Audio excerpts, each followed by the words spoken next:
Hello and welcome back to our garden. It is early July, it's almost lunchtime, sun is out, and we are going to harvest a variety of veggies from our garden. We have quite a nice selection and more on the way, but we noticed this morning there's some that should be harvested pretty soon, and we're going to harvest them today. So come and join us as we collect all that is growing so far. On the menu today to collect, we have a couple different types of peppers, sweet and the spicy option, as well as our tomatoes. We're only growing one type this year, big tomatoes. And we got green beans, and lastly, our first eggplant.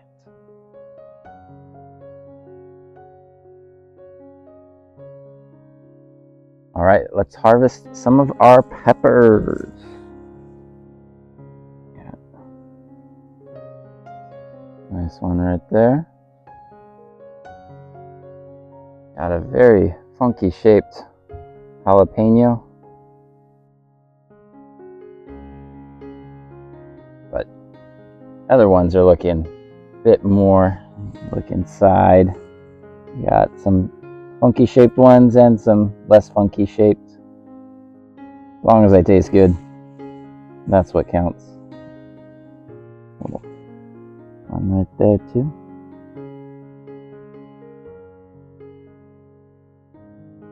Interesting.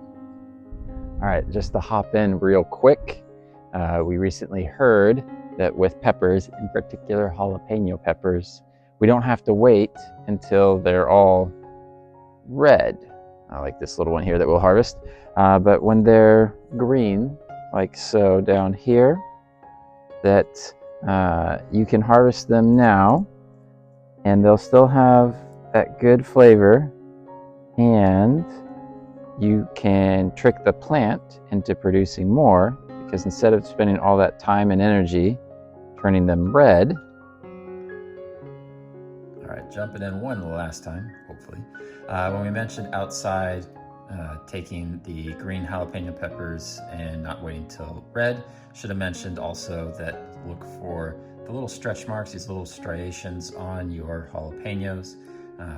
Once they start showing that, they're good to go. You can harvest those and enjoy the flavor without waiting till they turn red.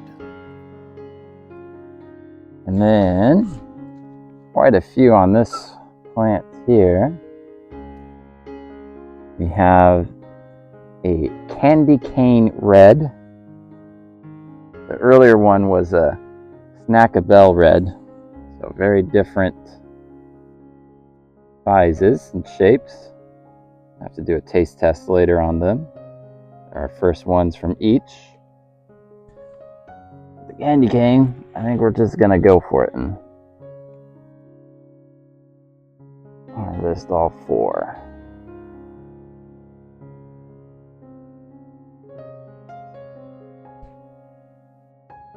Go. One more. Go.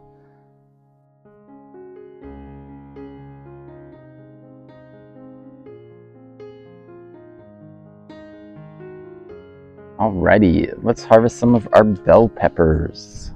So we got one over here.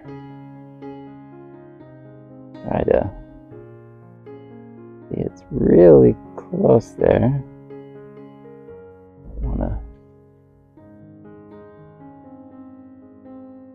Got that. Interesting shape.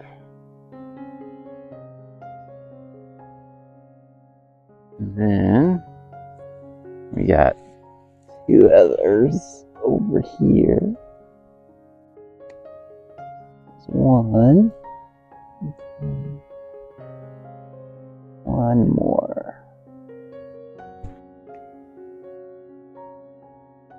Those might be some of the biggest and best peppers we've grown without any heat scald on them, sun scald. Growing them in between our tomatoes has really done a good job of giving them sun but also not too much sun. Last year we had lots that got sun scald on them. This year we've had much better luck.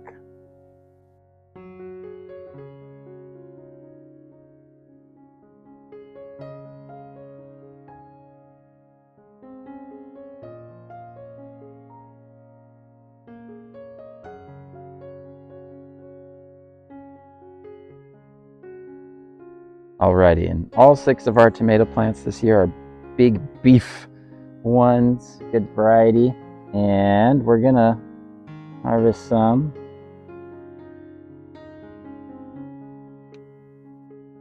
Good size. A few stretch marks, but overall pretty good.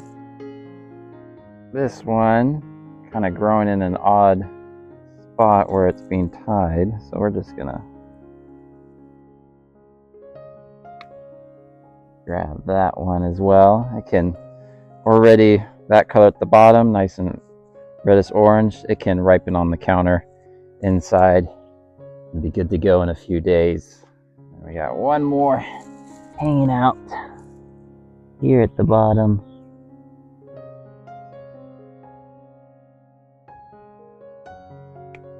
There we go. Again, bottom already good color. The rest will ripen up a little bit on the counter inside. And we got plenty more on the way, which is a great sign. Don't need them all at once.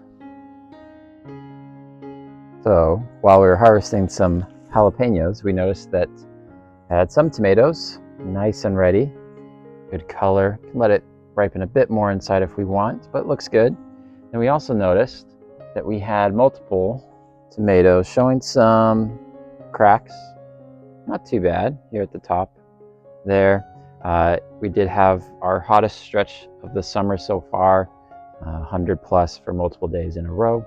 And the tomatoes took a little bit of some stress, so we decided to harvest them now. They've already started to ripen at the bottom with that nice reddish color, especially this one here.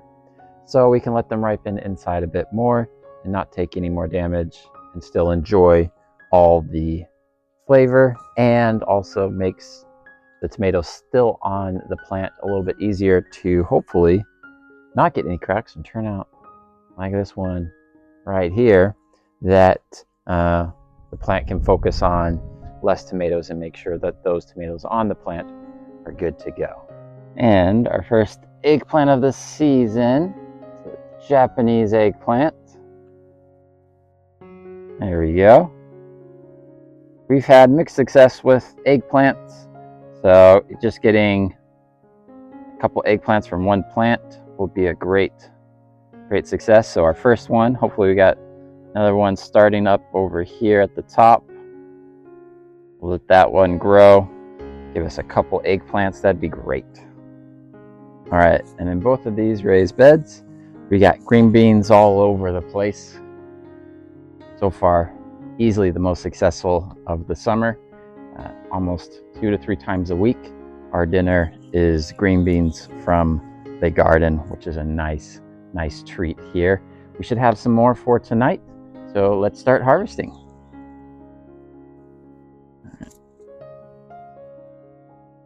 And we like to harvest our green beans a little early. We tend to enjoy that flavor a bit more, and less risk of them getting too dried out or too kind of papery, wiry type bit when you eat them. Earlier is better than too late. All right, so this morning's harvest, we got tomatoes, peppers, an eggplant, and just a few green beans. We'll have to save them and harvest more later to have for dinner. But peppers definitely going in tonight's dinner, and tomatoes, eggplant, and green beans in the coming week will definitely get eaten as well. And one of our favorite ways of using tomatoes and peppers from our garden is to make homemade salsa to go with our homemade sourdough crackers.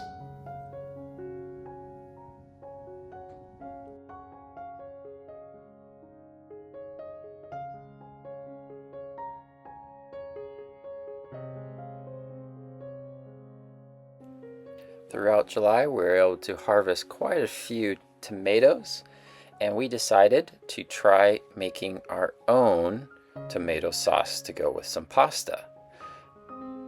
We also added in this tomato sauce fresh basil and oregano from our garden as well to give it some extra flavor.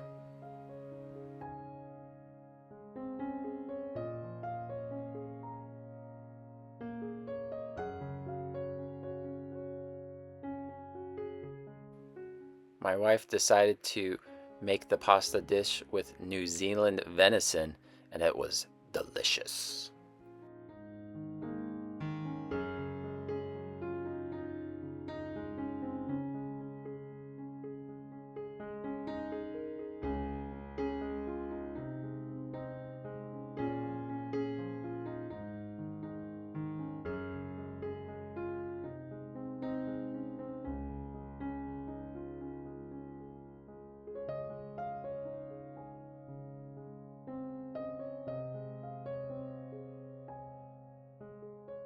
We made a salad to go with the pasta and used peppers and cucumbers from our own garden. Enjoy dinner with us. Bon appetit!